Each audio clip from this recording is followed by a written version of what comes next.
खांसना बंद कीजिए, लंबी सांस लीजिए, गहरी सांस। एक बार फिर। ठीक है, चेक कर लिया है मैंने।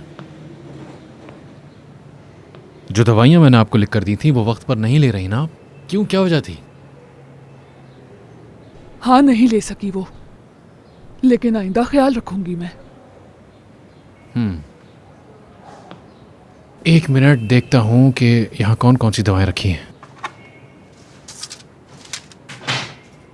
हमारे पास दवाइयां हैं, आपकी फार्मेसी जाने की जरूरत नहीं है। ये रही वो। ये दवा आपने एक सुबह लेनी है और एक शाम लेनी है, मगर खाना खाने के बाद। जैसा आप कहें डॉक्टर। अल्लाह आपको अपनी औलाद के साथ सलामत रखे।